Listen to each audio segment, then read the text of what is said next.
And while we're talking about hitting the road, Jason Luber joins us with this week's Driving You Crazy. Jason, it's about some new road striping. Yeah, a new traffic calming technique on South Downing Street, south of I-25 over by DU. It's CJ from Denver who wrote to me saying, "What's driving you crazy? What's up with the new odd lane striping on South Downing Street at Mexico Avenue?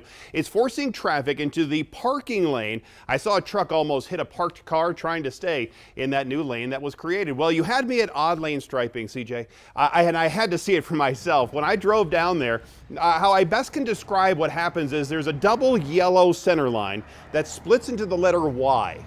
One Y right before Mexico and another Y on the other side of Mexico. It's the first time I have seen this yellow center line split in this way.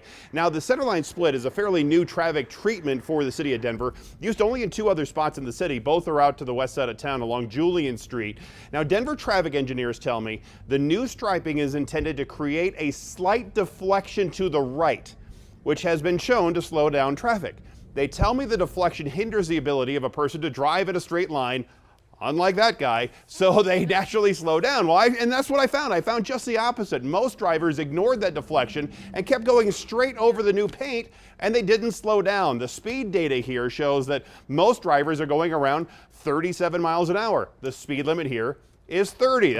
They're all doing it. The city tells me they'll be out watching how traffic flows in the area to see if the lane split intervention has helped to slow down traffic. They say this is a trial and error process, exploring and trying more techniques to slow down speeding drivers. More details right now on other traffic calming techniques on denver7.com, left side menu to Denver 7 traffic. If that guy hadn't stayed in the middle, he would have just slammed right into that delivery van well, on the right and that there. is a problem I mean, too, because that parking roads, lane is right there too. So you do have to slow down. If you slow down, I was talking to the city about this. They say if you slow down enough, you can get around it without much of a problem. Okay. But you have to slow down enough, under 30, like a 25 or 20.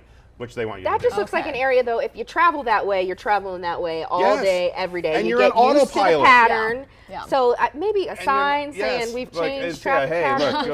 Drift right, drift left. Something has changed. Right in that area right now, you can see I-25 right there near Downing and University is actually looking okay for the most part. I am not seeing any significant delays down here. This is the area, so this is I-25, and there's Downing Street right here. So the new thing would be just down that way. But otherwise, I-25, Lisa, here around DU looks just fine.